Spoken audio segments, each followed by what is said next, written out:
আমরা আসার পর চা তখনও ঈষদুষ্ণ ছিল। ফরেন্সিক রিপোর্ট এলে সব কিছু পরিষ্কার হয়ে যাবে। অনেক লোককে জিজ্ঞাসাবাদ করার আছে। তবে তুমি তো শুনেছি ম্যাজিশিয়ান, তুমি নিশ্চয়ই ঘরে ঢুকেই কিছু টের পেয়েছো। খুনি দেখছি ভিকটিমের হাতের লেখা ছাঁদও খুব ভালো করে জানতো। হয় ওয়ানডে ম্যাচ খেলবো, না হয় ম্যাচ ছেড়ে দেব। তার মানে তুমি নিশ্চয়ই এমন কিছু এভিডেন্স পেয়েছো যা একেবারে সলিড। কাকে চাইছেন? মিস্টার লোখান্ডে?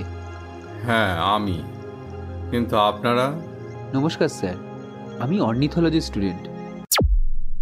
সকাল সকাল এমন একটা ঘটনা ঘটল, মনটা বড় বিষণ্ণ হয়ে আছে। আচ্ছা, আপনাদের তদন্ত এখনো শেষ হয়নি বুঝি? আর 5টা কেসের মতন এই কেসেও টিপুর কাজের কাজই হলো ক্রাইম রিপোর্টার সহেলি। তারা দুজন কি এই ম্যাচ জিতে যাবে? শুনে ফেলুন আজকের রুদ্ধশ্বাস গোয়েন্দা গল্প, কৌশিক সেনগুপ্তর কলমে ওয়ানডে ম্যাচ।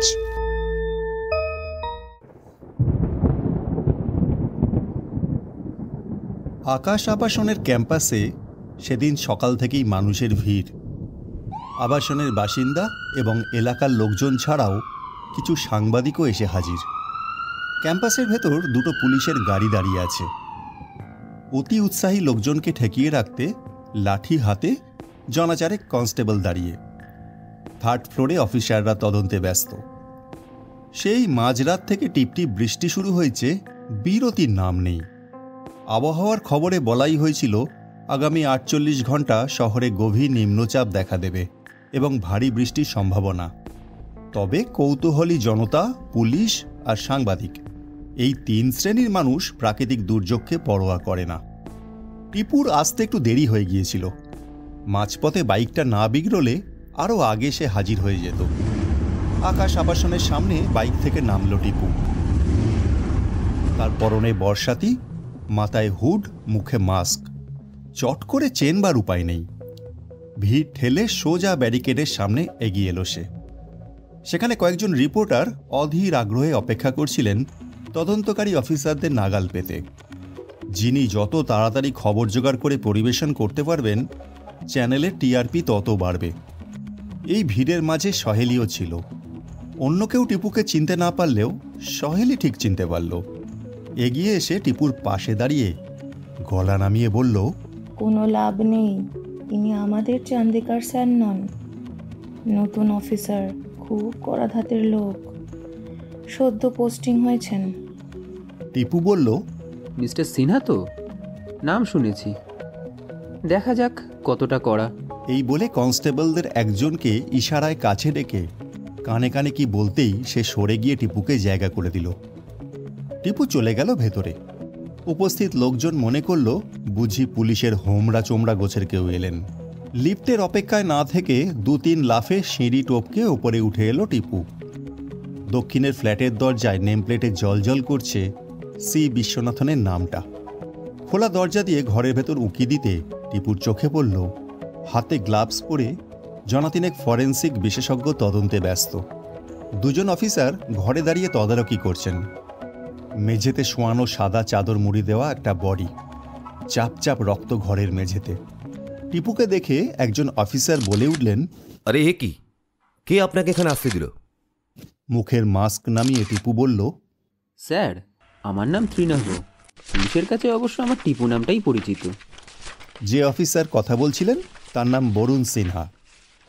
বাঙালিদের মতো নাম হলেও আসলে বরুণ উচ্চারণটা ভরুণ। মিস্টার সিনহা বললেন, ও, আপনি টিপু? হ্যাঁ, গতকাল ডিউটি জয়েন করে কমিশনারের মুখে আপনার নাম শুনেছি। কমিশনার সাহেব স্পষ্ট নির্দেশ দিয়েছেন আপনার কাজে যেন আমরা কেউ বাধা সৃষ্টি না করি। তা আপনি নাকি মশাই নিমেষের মধ্যে যে কোনো জটিল কেস সলভ করে দেন, সত্যি নাকি মশাই? টিপু বলল, আপনি আমার চাইতে বয়সে অনেক বড় স্যার, আমাকে তুমি করেই বলুন। তাছাড়া আমি পেশাদার গোয়েন্দা নই, সদ্য লেখাপড়া শেষ করেছি। কমিশনার স্যারের ব্যক্তিগত অভিমত, আমি নাকি গোয়েন্দাগিরি লাইনে এলে রাতারাতি বিখ্যাত হয়ে যাব। আর তোমার কি মত? আমিও সব ভাবিই না, শুধু কোথাও রহস্য দেখলেই সত্য জানার জন্য মনটা ছটফট করতে থাকে। রেইনকোটটা বাইরে খুলে ভেতরে এসো, এখানে মনে হয় না তোমার মনের খোরাক পাবে। নিজের পিস্তল দিয়েই নিজের মাথায় গুলি করেছেন ভদ্রলোক। টিপু জিজ্ঞেস করলো, অস্ত্রটা পাওয়া গিয়েছে? মিস্টার সিনহা বললেন, হ্যাঁ, পিস্তলের লাইসেন্স সি বিশ্বনাথনের নামেই। 6টা গুলির মধ্যে একটা খরচ হয়েছে। দরজা ভেতর থেকে লক করা ছিল। আজ ভোরে ঘরের ভেতর থেকে গুলি চলার আওয়াজ পেয়ে প্রতিবেশীরা থানায় ফোন করে। আমরা এসে দরজা ভেঙে মৃতদেহ আবিষ্কার করি। ওই দিকে দেখো। মিস্টার সিনহা দেওয়ালের দিকে অঙ্গুলি নির্দেশ করলেন। দেওয়ালের গায়ে পেন্সিল দিয়ে খুব বড় বড় হরফে লেখা রয়েছে, আই কুইট। লেখাটা খুব মনোযোগ সহকারে দেখল টিপু। এটা একটা 2 BHK ফ্ল্যাট। এই ঘরটা ড্রয়িং কাম ডাইনিং রুম। 2টো সোফা সেট আর একটা ছোট কাচের টিপয় ঘরের মধ্যিখানে সাজিয়ে রাখা। দেওয়ালের কাছে একটা ডাইনিং টেবিল। টেবিলের একদিকে 2টো চেয়ার রাখা রয়েছে। একপাশে দেওয়ালে আটকানো প্রকাণ্ড সাইজের LED টিভি। ড্রয়িং রুমের দুপাশে 2টো দরজা। ওই দরজা দুটো দিয়ে 2টো বেডরুমে প্রবেশ করা যায়। ড্রয়িং রুমের একপাশে মডিউলার কিচেন। সি বিশ্বনাথন একাই থাকতেন ফ্ল্যাটে। মার্কেটে ওর ইলেকট্রনিক্স গুডসের মস্ত শোরুম আছে। একজন ম্যানেজার এবং জনশাতেক কর্মচারী শোরুম চালায়। সি বিশ্বনাথনের বয়স 42 কি 43 বছর। পরিবার আপাতত চেন্নাইয়ের বাড়িতে আছে।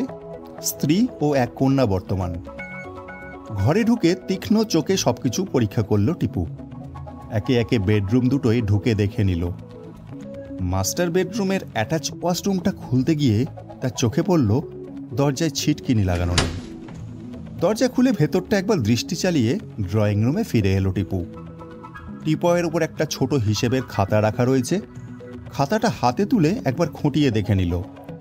সম্ভবত ব্যবসার হিসাব। সেটাকে যথাস্থানে রেখে দিয়ে মিস্টার সিনহার পাশে দাঁড়ালো টিপু। মিস্টার সিনহাকে টিপু জিজ্ঞেস করলো, সন্দেহ করার মতো কিছু পেলেন স্যার? মিস্টার সিনহা বললেন, ঘরের দরজা ভেতর থেকে লক করা ছিল। আমরা এসে দরজা ভেঙেছি। ব্যালকনির দিকের দরজাটাও ভেতর থেকে বন্ধ ছিল। পিস্তলটা ওর নিজের। দেওয়ালে সুসাইড নোট। খটকা লাগছে একটা জায়গায়। মৃত্যুর পর পিস্তলটা ধরে আঁকড়ে রেখেছিলেন। বিজ্ঞান বলছে এক্ষেত্রে পিস্তলটা ছিটকে দূরে পড়ার কথা। তবে সায়েন্স সবসময় 100% প্রমাণিত হয় না। ডাইনিং টেবিলটা লক্ষ্য করেছেন স্যার? ব্রেকফাস্টের প্লেট রয়েছে। প্লেটে আধ খাওয়া ডিমের পোচ। গ্রিন টিয়ের পেয়ালাটাও অর্ধেক ভর্তি। দেখেছি। আমরা আসার পর চা তখনও ঈষদুষ্ণ ছিল। ফরেন্সিক রিপোর্ট এলে সব কিছু পরিষ্কার হয়ে যাবে। অনেক লোককে জিজ্ঞাসাবাদ করার আছে। তবে তুমি তো শুনেছি ম্যাজিশিয়ান। তুমি নিশ্চয়ই ঘরে ঢুকেই কিছু টের পেয়েছো। কথাগুলো রসিকতা করেই বললেন মিস্টার সিনহা। টিপু অপরাধীর মতন মুখ করে বলল, দোষ আমার নয় স্যার। ঘটনাচক্রে যুক্তি আর প্রমাণগুলো মেল ট্রেনের মতো স্পিডে আমার কাছে চলে আসে। এই যেমন ধরুন, এই ঘরে ঢুকেই একটা মোক্ষম প্রমাণ চোখে পড়ল। তাই নাকি? শুনি কি মোক্ষম প্রমাণ? এইমাত্র মিস্টার বিশ্বনাথনের হিসাবের খাতাটা দেখছিলাম। দেওয়ালের বুকে লেখা আর হিসেবের খাতার লেখার স্টাইল অনেকটা একরকম হলেও হাতের টান আলাদা। খুঁটিয়ে দেখলে অবশ্য পার্থক্য বোঝা যায়। খুনি দেখছি ভিকটিমের হাতের লেখা ছাঁদও খুব ভালো করে জানতো। খুনি মানে? মিস্টার সিনহার চোখের সামনে বাজ পড়লেও তিনি অতটা স্তম্ভিত হতেন না। তিনি আবার জিজ্ঞেস করলেন, বন্ধ ঘরে খুনি কোথা থেকে এলো? সেটা এখনো বলার সময় আসেনি স্যার। মিস্টার সিনহাকে বিমূঢ় অবস্থায় রেখে রেনকোট গায়ে গলিয়ে সিঁড়ি দিয়ে নিচে নেমে এলো টিপু। বাইরে ঝেঁপে বৃষ্টি নেমেছে। অপেক্ষারত সাংবাদিক ও কৌতূহলী জনতা এখন আপাতত গাড়ি বারান্দার শেডের তলায় নিরাপদ আশ্রয়ে দাঁড়িয়ে। সহেলিও শেডের তলায় দাঁড়িয়েছিল। সেদিকে পায়ে পায়ে এগিয়ে গেল টিপু। সহেলিকে টিপু বলল, তোমাকে একটা কাজ করতে হবে সহেলি। সি বিশ্বনাথনের ইলেকট্রনিক্স গুডসের শোরুমের ম্যানেজারকে ফোনে ধরো। ভিকটিমের অতীত ও বর্তমান ইতিহাস আমার আগামী আধ ঘন্টার মধ্যে চাই। সহেলি বলল, সে খবর তো পুলিশই জোগাড় করতে পারবে। আর তাছাড়া আমার প্রশ্নের উত্তর যদি ম্যানেজার না দেন, মানে আমি তো পুলিশ নই।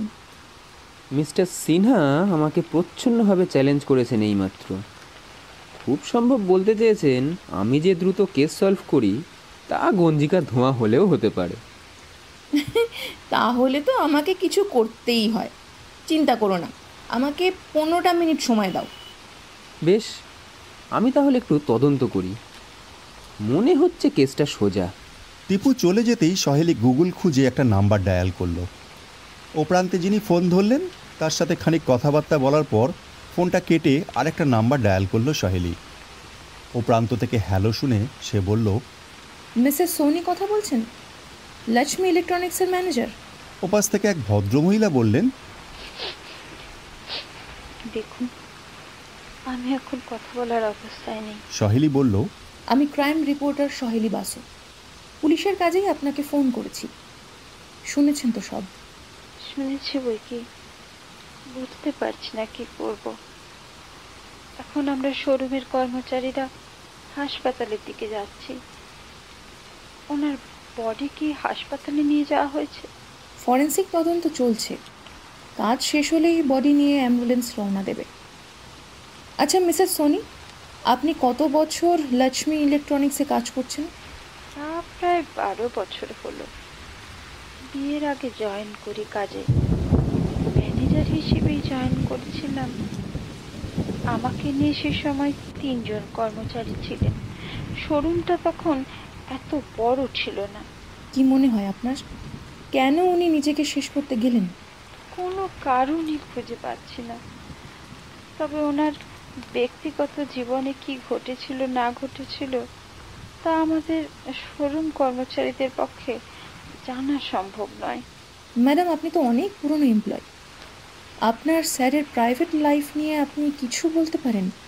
ওনার স্ত্রী ও কন্যা মুম্বাইয়ের ফ্ল্যাটে না থেকে চেন্নাইতে কেন রয়েছেন?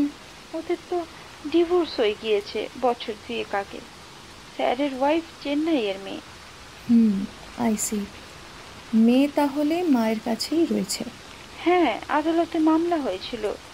জজ সাহেব ম্যাডামের পক্ষে রায় দিলেন মেয়ে মায়ের কাছেই থাকবে। স্যার খুব ভালোবাসতেন মেয়েকে। এই খবরে খুব ভেঙে পড়েছিলেন। ডিভোর্সের কারণ কি আপনি জানেন? না ম্যাডাম, ওটা স্যারের নিতান্তই পারিবারিক ব্যাপার। আমরা হলাম গিয়ে কর্মচারী, বুঝতেই পারছেন। তবে এর বেশি কিছু খবর চাইলে আপনি অর্জুন দেসাইকে ফোন করুন ম্যাডাম। অর্জুন হলো স্যারের প্রাইভেট সেক্রেটারি। মাঝে মাঝে শোরুমও দেখাশোনা করে। ও ছুটিতে আছে। অর্জুন দেশাইয়ের ফোন নাম্বারটা আমাকে দিন।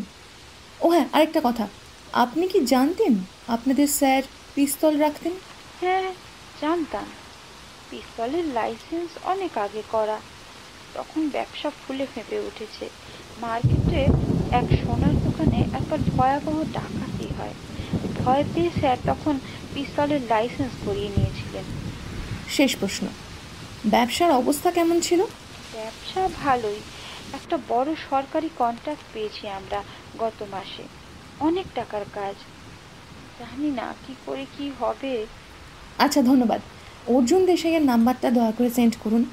মেসেঞ্জারে অর্জুন দেশাইয়ের ফোন নাম্বার ঢুকতেই সে নাম্বার ডায়াল করলো সহেলি। আপনি কি অর্জুন দেশাই কথা বলছেন, মিস্টার বিশ্বনাথনের প্রাইভেট সেক্রেটারি? হ্যাঁ ম্যাডাম, কেন বলুন তো? শুনেছেন তো সব? খানিক আগেই শুনেছি। আমি তো বন্ধুদের সাথে ভাইজাগ এসেছি পরশু। আগামী 7 তারিখ আমার কলকাতায় ফেরার কথা। বুঝতে পারছি না এখন আমি কি করব। আপাতত আমার কয়েকটা প্রশ্নের উত্তর দিন।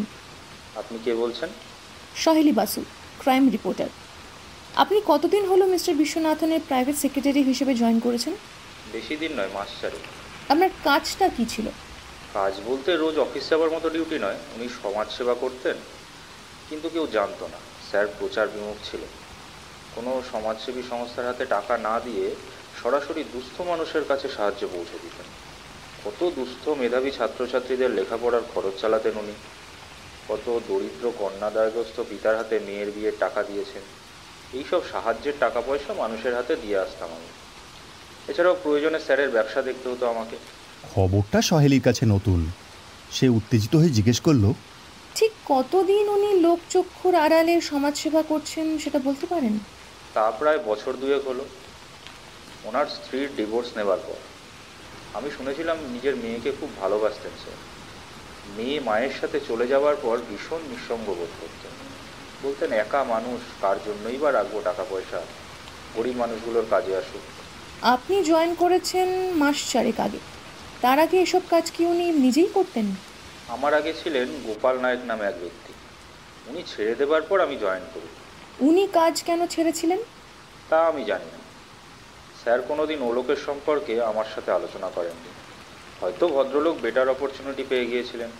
এখানে মাইনে তো আর আহামরি কিছু নয়। তাহলে আপনি জানলেন কোথা থেকে? পুরনো রসিদগুলোয় গোপাল নায়কের সই ছিল।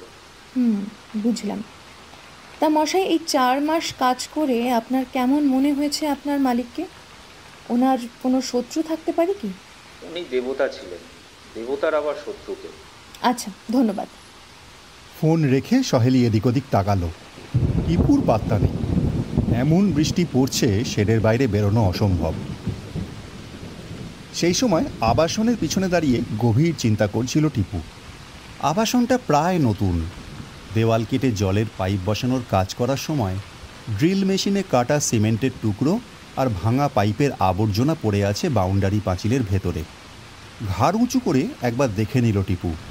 তারপর মাটির দিকে তীক্ষ্ণ চোখে তাকিয়ে কিছু খুঁজতে লাগলো। হঠাৎই তার মুখটা উজ্জ্বল হয়ে উঠল।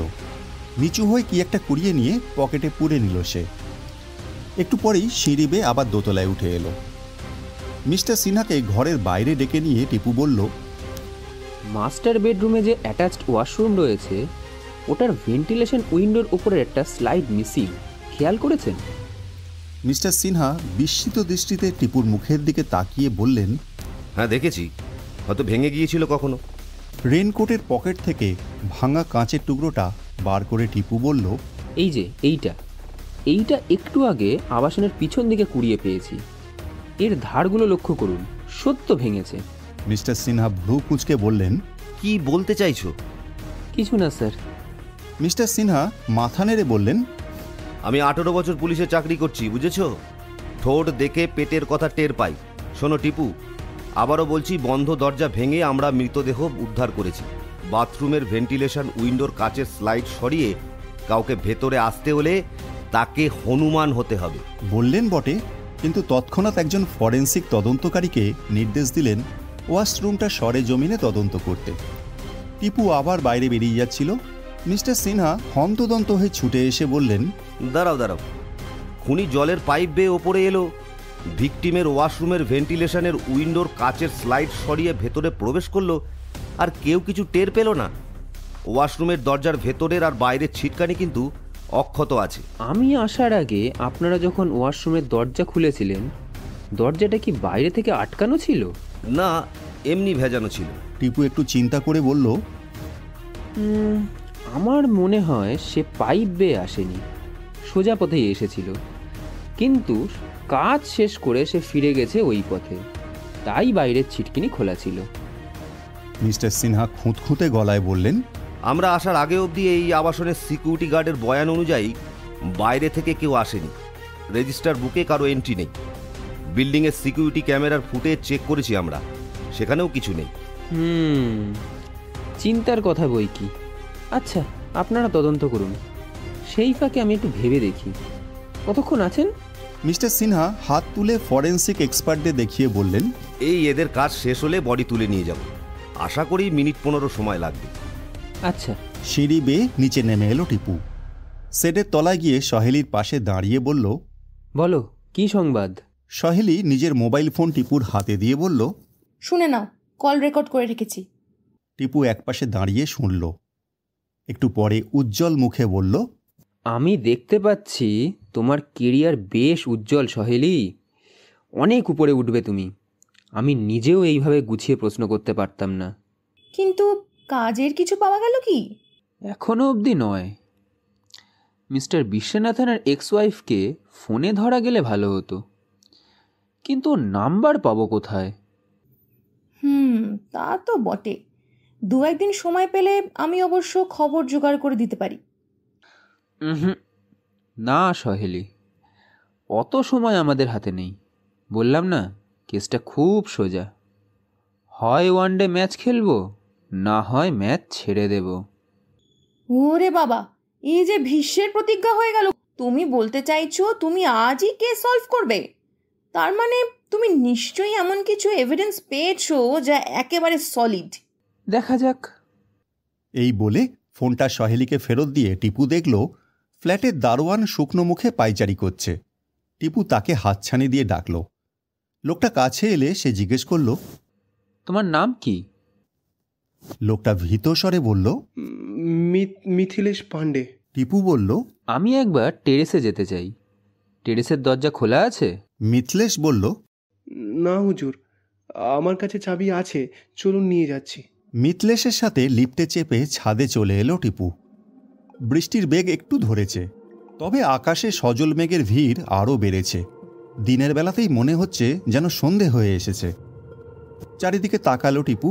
হেঁটে একবার আবাসনের পশ্চিম দিকের প্যারাফিটের সামনে দাঁড়িয়ে দূরে দৃষ্টি মেলে কি যেন ভাবতে লাগলো। এত উঁচু থেকে শহরের অনেকটা অংশ দেখা যাচ্ছে। নিচে সারি সারি খেলনা মডেলের মতন গাড়িগুলো যাচ্ছে। পথচারীদের মাথায় রং বেরঙের ছাতা, কারুর পরনে বর্ষাতি। খানিক দূরে একটা মোবাইল টাওয়ার মাথা উঁচু করে সমস্ত উঁচু উঁচু ইমারতকে ছাড়িয়ে বলতে চাইছে, দেখো আমি কত লম্বা। পকেট থেকে ছোট্ট বাইনাকুলারটা বের করে চোখে লাগালো টিপু। বেশ কিছুক্ষণ পরে ঘাড় ঘুরিয়ে মিথিলেশকে জিজ্ঞেস করলো, তোমার ডিউটি এবেলা? হ্যাঁ সাহেব, রাত 8টা থেকে রঘুনাম ডিউটি দেয়। অর্জুন দেসাইকে চেনো? মিস্টার বিশ্বনাথনের প্রাইভেট সেক্রেটারি। হ্যাঁ চিনি, মানে উনি আসতেন স্যারের কাছে, রেজিস্টারে সই করতেন। পরে বিশ্বনাথন স্যার একদিন আমাকে ডেকে বললেন উনি আসা মাত্র যেন উপরে পাঠিয়ে দিই, রেজিস্টারে সই করানোর কোনো প্রয়োজন নেই। গোপাল নায়েককেও কি সই না করিয়েই ছেড়ে দিতে?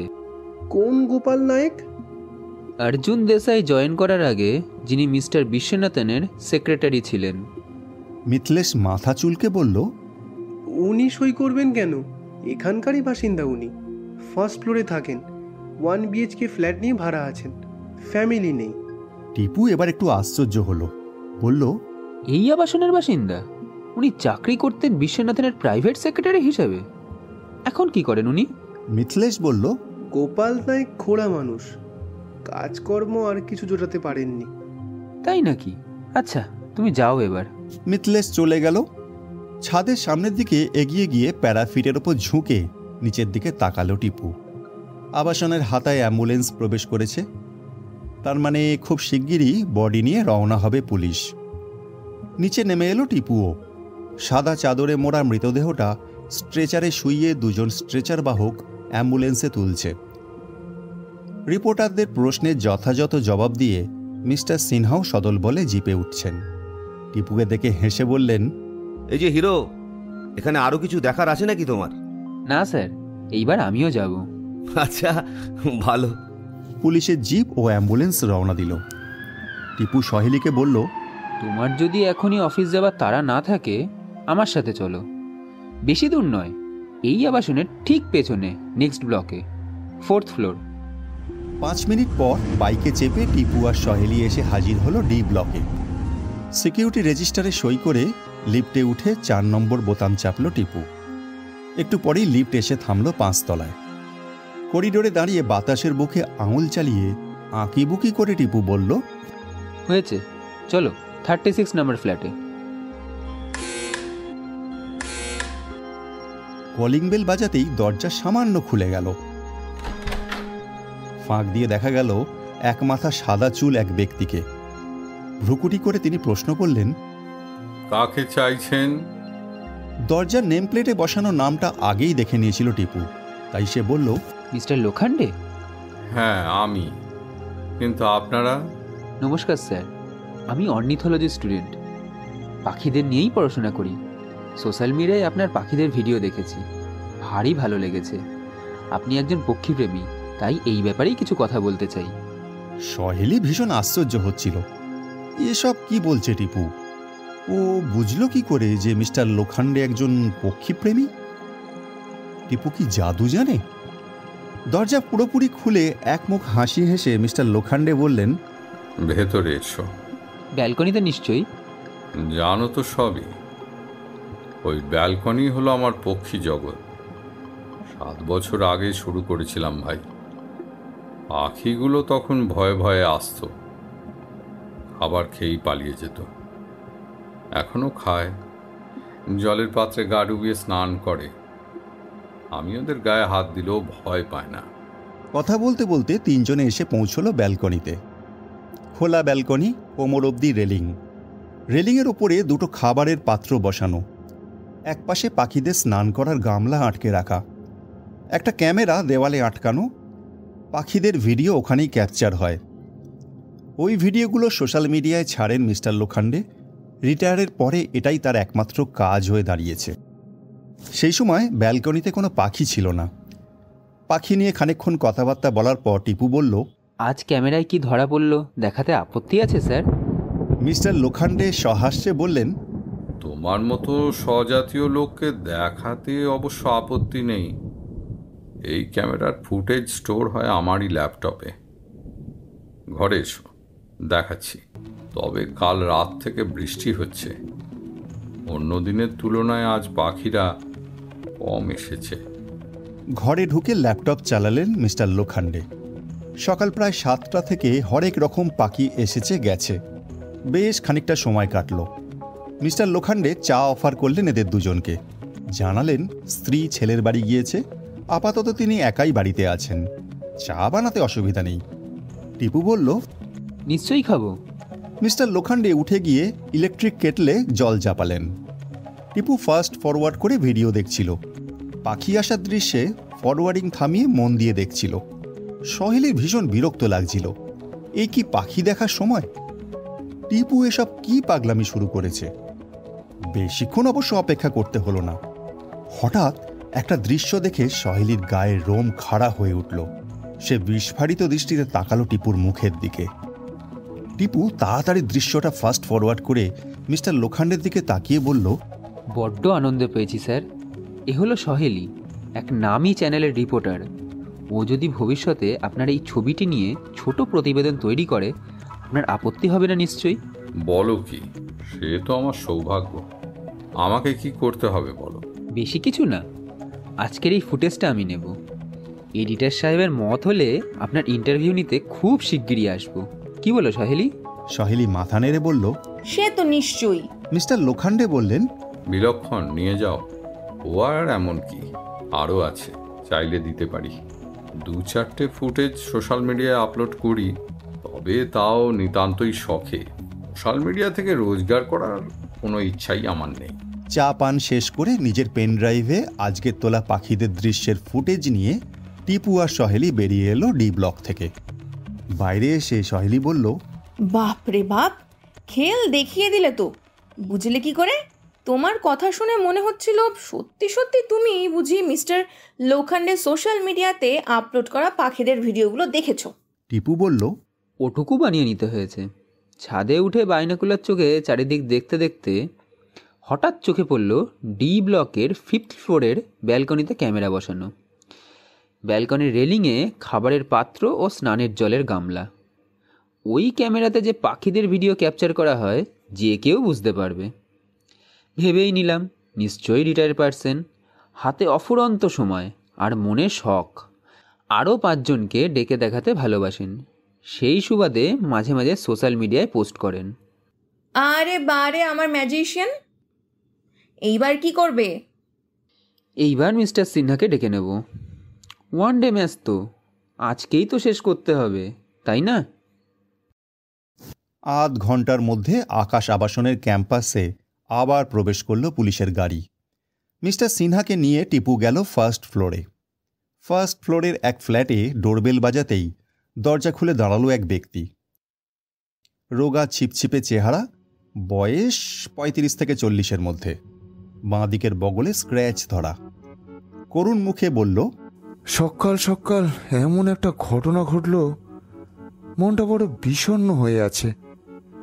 আচ্ছা, আপনাদের তদন্ত এখনো শেষ হয়নি বুঝি? টিপু সে কথা জবাব না দিয়ে বলল, আপনার নাম তো গোপাল নায়ক, দরজার নেম প্লেটে দেখলাম। একটা উপকার করতে হবে মশাই। টেরেসে উঠে নিচে ঝুঁকে দেখতে গিয়ে বুক পকেট থেকে বাইকের চাবিটা নিচে পড়ে গেল। আরে পড়বি তো পর, দোতলার কার্নিশের ওপর, মানে আপনার এই ঘরের জানলার ঠিক ওপরে।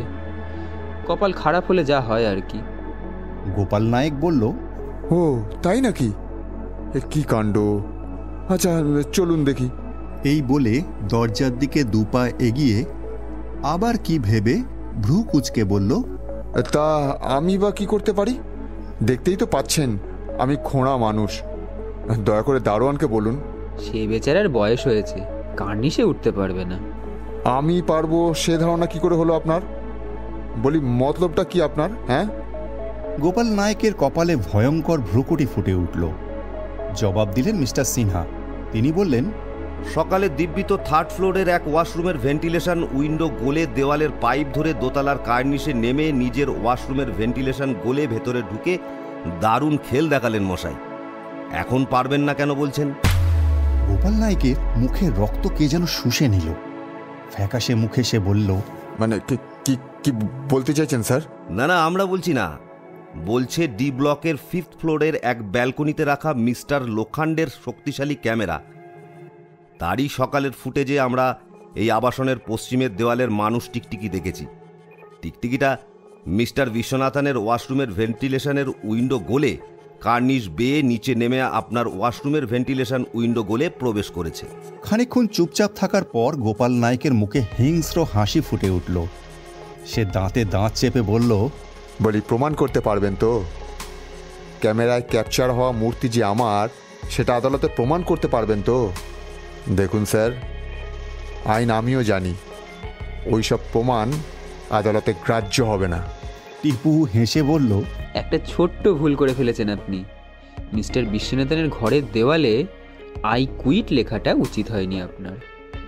চেষ্টা করেছিলেন বটে, কিন্তু হ্যান্ডরাইটিং এক্সপার্টরা সহজেই প্রমাণ করবেন ওটা আপনার হাতের লেখা। বগলে ধরা স্ক্র্যাচটা ছুঁড়ে ফেলে বিছানার উপর ধপ করে বসে পড়ল গোপাল নায়েক। কয়েক মুহূর্ত চুপচাপ থেকে দু হাতে মুঠি করে মাথার চুল ধরে প্রায় স্বগতোক্তির ভঙ্গিতে সে বলল, সব শেষ, সব শেষ। তারপর মুখ তুলে করুণ সুরে বলল, স্যার, আমি আগে সার্কাসে খেলা দেখাতাম, অনেক উঁচুতে দড়ির উপর ব্যালেন্সের খেলা। একবার একটা দুর্ঘটনায় বাঁ দিকের পাটা ভেঙে যায়, ওরা আমাকে তাড়িয়ে দেয় সার্কাস থেকে। কাজ হারিয়ে খুব সমস্যায় পড়ে যাই। তার উপর টাকা বাজি রেখে জুয়া খেলার নেশা ছিল। সেবার অনেকগুলো টাকা জিতে যাই, সেটা দিয়েই এখানে এক কামরার একটা ফ্ল্যাট ভাড়া করি। ভদ্র সমাজে বাস করে একজন ভদ্রলোক হওয়ার আশা ছিল আমার খুব কম বয়স থেকেই। বেশি দূর লেখাপড়া শিখিনি, একটা ছোটোখাটো চাকরির সন্ধানে ঘুরতাম। একদিন বিশ্বনাথন স্যার আমাকে ডেকে পাঠালেন। আমার অবস্থা দেখে বোধহয় করুণা হয়েছিল ওনার। ডেকে বললেন, কাজ করবে? অনেক দায়িত্বের কাজ, তবে পরিশ্রম তেমন কিছু নেই। কাজেই আমিও রাজি হয়ে গেলাম।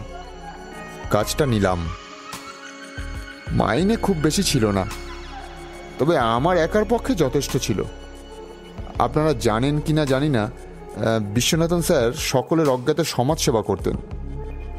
সেবার অনেকগুলো টাকা দিয়ে স্যার আমাকে পাঠালেন একটা জায়গায়। জুয়ার নেশা, মাথায় দুর্বুদ্ধি চাপল। ভাবলাম টাকাগুলো যদি আমি রাতারাতি ডাবল করে ফেলি, তাহলে নিজেই স্বাধীন ব্যবসা করতে পারবো। আর স্যার যে টাকাটা দিয়েছিলেন, মানে যাকে দিতে দিয়েছিলেন, সেটাও তাকে ফেরত দিয়ে দেবো। কিন্তু কপাল খারাপ হলে যা হয় আর কি। জানেন স্যার, সমস্ত টাকাটা আমি সেই বাজিতে হেরে যাই। কিন্তু কিন্তু সর্বস্ব খুইয়ে স্যারের কাছে অপরাধীর মতো এসে আমি দাঁড়াই। ওনার কাছে সব কিছুই স্বীকার করে নিই। শুনে উনি তেলে বেগুনে জ্বলে উঠলেন। পত্রপাঠ আমাকে বরখাস্তও করলেন। বললেন 3 মাসের মধ্যে টাকা ফেরত না দিলে আদালতে যাবেন। মিস্টার সিনহা জিজ্ঞেস করলেন, তা একটা পায়ের উপর ভরসা করে এমন দুষ্কর্ম করলেন কি করে? জানি না কিভাবে কি করলাম। এককালে দড়ির ওপর দিয়ে অক্লেশে হেঁটে যেতাম। দর্শক আনন্দ পেত, ঘন ঘন সিটিও দিত, হাততালি দিত। যখন কার্নিশ বেয়ে উঠছিলাম, মনে একবারও আনিনি যে আমার একটা পা অকেজো। মনে মনে কল্পনা করে নিচ্ছিলাম, কল্পনা করছিলাম হাজার হাজার দর্শক যেন আমার দিকে মুগ্ধ দৃষ্টিতে চেয়ে আছে, তারা আমাকে উৎসাহ যোগাচ্ছে। ঘন ঘন ঘন ঘন হাততালি আর স্মৃতিতে মুখর হয়ে উঠছে চারিদিক। আমি শেষ অবধি সফল হলাম স্যার। মনে হলো আবার যেন একটা সার্কাসে আমি সফল খেলা দেখালাম। টিপু জিজ্ঞেস করলো, মিস্টার বিশ্বনাথনের পিস্টলটা আপনার হাতে গেল কি করে? মারতে যায়নি স্যার, বোঝাতে গিয়েছিলাম যাতে উনি আমার বিরুদ্ধে আদালতে না যান। সেই অনুরোধই ওনাকে করতে গিয়েছিলাম। কিন্তু উনি রেগে গিয়ে পিস্তল উঁচিয়ে আমাকে ভয় দেখাতে শুরু করলেন। তারপর ভয় পেয়ে নিজেকে বাঁচাতে গিয়েই মিস্টার সিনহা তাকে থামিয়ে দিয়ে বললেন, থামুন। মারতে যাননি, অথচ বেরাবার আগে আপনার ফ্ল্যাটের ওয়াশরুমের কাচের স্লাইড সরিয়ে ফিরে আসার রাস্তা পরিষ্কার করে রেখেছিলেন। আবার দুহাতে গ্লাভস পরে গিয়েছিলেন। ডি ব্লকে যে ক্যামেরা বসানো আছে তা জানতেন না? তা মশাই, আপনার মাথায় কি করে আসবে? ঘরের ভেতরে হওয়া ক্রাইমে পেছনের ব্লকের বসানো ক্যামেরার ফুটেজ দেখার কথা আমাদের মাথাতেই থোড়াই আসতো। ভাগ্যিস এই গোয়েন্দাটি ছিলেন। ক্রাইম কেস সলভ করার ব্যাপারে এর বড্ড তাড়াহুড়ো। আমাদের চাকরি না খেয়ে ছাড়বে না দেখছি। অনেক হয়েছে, চলুন এবার। টিপু বলল, আমিও যাই স্যার। আমার বান্ধবী সহেলি বাইরে অধীর আগ্রহে অপেক্ষা করছে। ওর পাঠকেরা অনেক দিন ক্ষুধার্ত। আজ তাদের মনের মতো গল্প দেব।